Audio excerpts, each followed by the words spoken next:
Hello বন্ধুরা, মন্টি রান্নাঘর চ্যানেলে তোমাদের ওয়েলকাম জানাচ্ছি। চলে এলাম আরও একটি নতুনত্ব রেসিপি নিয়ে। আজ আমি তোমাদের বানিয়ে দেখাবো soft and juicy Gondhoraj chicken finger. আমরা কিন্তু গন্ধরাজ মোমো, গন্ধরাজ এগ রোল আরও অনেক কিছুই খেয়েছি। তো আজকে আমি এই রেসিপিটা তৈরি করেছি গন্ধরাজ চিকেন ফিঙ্গার। কিভাবে খুব সামান্য উপকরণ দিয়ে আমরা অনায়াসে এই রেসিপিটি বাড়িতে তৈরি করে নিতে পারবো সেটাই কিন্তু আজকে দেখে নেব। আর এই রেসিপিটি কিন্তু খুবই কম সময়ে তৈরি হয়ে যায়। চলো তাহলে কথা না বাড়িয়ে চটপট এই রেসিপিটি দেখে নিই কীভাবে আমি এই রেসিপিটি তৈরি করলাম। তার জন্য আমি এখানে নিয়ে নিয়েছি 500 গ্রাম বোনলেস চিকেন। আর এই চিকেনটিকে আমি খুব ভালোভাবে পরিষ্কার করে ধুয়ে নিয়েছি। এইবারে এই চিকেনটিকে আমি একটি ব্লেন্ডারের মধ্যে নিয়ে নিয়েছি আর এর মধ্যে দিয়ে দেবো 5 থেকে 6টা পাউরুটি, যাকে আমি টুকরো করে ছিঁড়ে নিয়েছি। আর এর মধ্যে দিয়ে দেবো 5 থেকে 6 কোয়া গোটা রসুন। এবার এর মধ্যে দিয়ে দেবো 3টে কাঁচা লঙ্কা, ঝালটা তোমরা তোমাদের ইচ্ছে মতো দিতে পারো।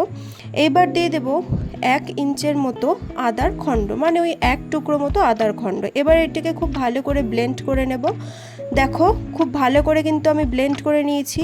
এইবারে এর মধ্যে দিয়ে দেবো 1/2 টিস্পুন মতো গোলমরিচ গুঁড়ো, দিয়ে দেবো 1/2 টিস্পুন মতো গরম মশলা গুঁড়ো, আর দিয়ে দেব গন্ধরাজ লেবুর জেস্ট। এই গন্ধরাজ লেবুর জেস্টটিকে কিন্তু খুব সাবধানে ঘষতে হবে যাতে এর থেকে সাদা অংশটি বেরিয়ে না যায়। সাদা অংশটি যদি বেরিয়ে যায় তাহলে কিন্তু এটি তিতা লাগতে পারে, তাই কিন্তু যাতে সবুজ অংশটি বেরোয় সেদিকে নজর দিতে হবে। খুব হালকা হাতেই কিন্তু এটিকে ঘষতে হবে। দেখো আমি ঘষে নিয়েছি। এইবারে এর মধ্যে দিয়ে দেব স্বাদ অনুযায়ী নুন, দিয়ে দেব 2 টেবিল স্পুন মতো পেঁয়াজ কুচি। আর পেঁয়াজটিকে কিন্তু আমি খুবই ছোট করে কুচিয়ে নিয়েছি। এইবারে এই সবগুলো উপকরণকে খুব ভালোভাবে মিশিয়ে নেব বা মেখে নেব। মেখে নেওয়ার পর 5 মিনিটের জন্য কিন্তু এটিকে এভাবেই রেখে দেব।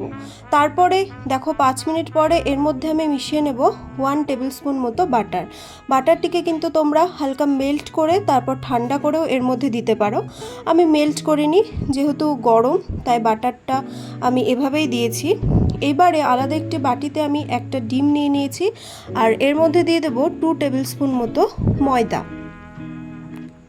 এক্ষেত্রে তোমরা 2টো ডিমও ব্যবহার করতে পারো, প্রয়োজন হলে আমি কিন্তু পরে আরেকটা ডিম ব্যবহার করব। এবারে এর মধ্যে দিয়ে দেবো সামান্য কিছুটা লবণ, 1/2 টিস্পুন মতো, আর দিয়ে দেবো 1/2 টিস্পুন মতো গোলমরিচের গুঁড়ো। লবণটা কিন্তু স্বাদ অনুযায়ী দেবে। এইবারে এই সবগুলো উপকরণকে খুব ভালোভাবে কিন্তু মিশিয়ে নিতে হবে আর একটা স্মুথ ব্যাটার তৈরি করে নিতে হবে। দেখো আমি খুব ভালোভাবে এটিকে মিশিয়ে নিচ্ছি।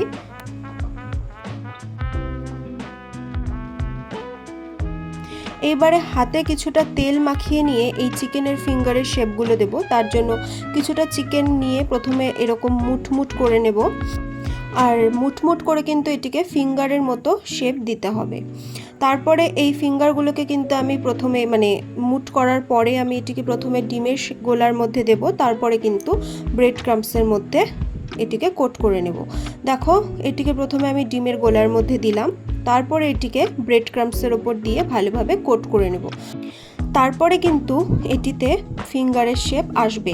এই ব্রেড ক্রাম্বসে দেওয়ার পর যখন আমি এটিকে আবার মুটমুট করব বা শেপ দেব তখনই কিন্তু এক্স্যাক্ট শেপটি চলে আসবে। খুব ভালোভাবে আমি একটি চামচের সাহায্যে কিন্তু এই ব্রেড ক্রাম্বসগুলোকে এর উপর ছিটিয়ে দিচ্ছি, না হলে হাত যেহেতু ডিমের গোলায় দিয়েছিলাম তাই এগুলি লেগে যেতে পারে হাতে আর দলা দলা হয়ে যেতে পারে, সেই কারণে এইভাবে কিন্তু আমি এটিকে তৈরি করে নিলাম। তোমরা এই ডিমের গোলা আর ব্রেড ক্রাম্বসের জন্য আলাদা আলাদা 2টি চামচ ব্যবহার করতে পারো, তাহলে কিন্তু খুব সুন্দরভাবে এটি কোট করা যায়। দেখো খুব ভালোভাবে কোট করে নিচ্ছি আর এভাবেই কিন্তু আমি বাকি ফিঙ্গারগুলো তৈরি করে নেব বা ফিঙ্গারগুলোর শেপ দিয়ে দেব। এই ফিঙ্গারগুলো যখন তৈরি করা হবে তখন এটি কিন্তু হালকা নরম থাকলেও এটি এই ব্রেড ক্রাম্বসে কোট করার পর যখন রেখে দেবে তখন কিন্তু এটি অনেকটাই শক্ত হয়ে যাবে। তাই পরেও তোমরা এটিকে চাইলে আর একটু সমানভাবে শেপ দিয়ে নিতে পারো। দেখো আমার কিন্তু সবগুলো ফিঙ্গার তৈরি করা হয়ে গেছে। এবারে এটিকে আমি 30 মিনিটের জন্য ফ্রিজে রেখে দেব। নর্মাল টেম্পারেচারেই কিন্তু আমি এটিকে ঢুকিয়ে রেখে দেব যাতে খুব ভালোভাবে এটি সেট হয়ে যায়। তারপরে কড়াইয়ের মধ্যে কিছুটা সাদা তেল গরম করে নেব আর এই তেলটিকে হাই ফ্লেমে গরম করে নিলেও এই ফিঙ্গারগুলো ভাজার সময় কিন্তু ফ্লেমটিকে একদম লোতে করে দিতে হবে, নাহলে কিন্তু ভেতরটা কাঁচা থেকে যাবে আর ওপরটা কিন্তু লাল লাল হয়ে যাবে। এবারে এক এক করে আমি এই সব ফিঙ্গারগুলোকে এর মধ্যে দিয়ে দেবো এবং উল্টে পাল্টে খুব ভালোভাবে ভেজে নেব। একবারে অনেকগুলো ফিঙ্গার কিন্তু দেওয়া যাবে না, 4 থেকে 5টা কি 5 থেকে 6টা ফিঙ্গার দিয়ে কিন্তু তোমরা এর মধ্যে ভাজতে পারবে। আর এই ফিঙ্গারগুলোকে কিন্তু বেশি নাড়াচাড়াও করা যাবে না, একদিক গোল্ডেন ব্রাউন হলে তবেই কিন্তু উল্টে পাল্টে মানে অপর দিকটাও গোল্ডেন ব্রাউন করে ভেজে নিতে হবে। খুব বেশি নাড়াচাড়া করলে কিন্তু এটি ভেঙে যেতে পারে। আমি যেভাবে ভাজছি তোমরা এইভাবেই কিন্তু এটিকে ভেজে নিতে পারবে। একদম লো ফ্লেমেই কিন্তু পুরোটা আমি তৈরি করব। দেখো আমি লো ফ্লেমে ভাজতে ভাজতে এটি এরম একটা হয়ে গেছে, মানে এটি কিন্তু গোল্ডেন ব্রাউন হয়ে গেছে। এইবারে কিন্তু এটিকে তুলে নেব। আমি একটা কেটেও দেখিয়েছি এর ভেতরটা কতটা সফট কতটা জুসি হয়েছে, তোমরা দেখতে পারো। এটার মধ্যে কিন্তু চাইলে তোমরা চিজও ইউজ করতে পারো, এখানে আমি শুধু বাটার ইউজ করেছি, তোমরা চাইলে এটিতে চিজও দিতে পারো। তাহলে বন্ধুরা এই গন্ধরাজ চিকেন ফ্রাই কিন্তু বা চিকেন ফিঙ্গার কিন্তু একদম রেডি। এবার কিন্তু তোমাদের পালা বাড়িতে তৈরি করে দেখার, আর আমাকে কিন্তু অবশ্যই কমেন্টে জানাবে যে কেমন হলো।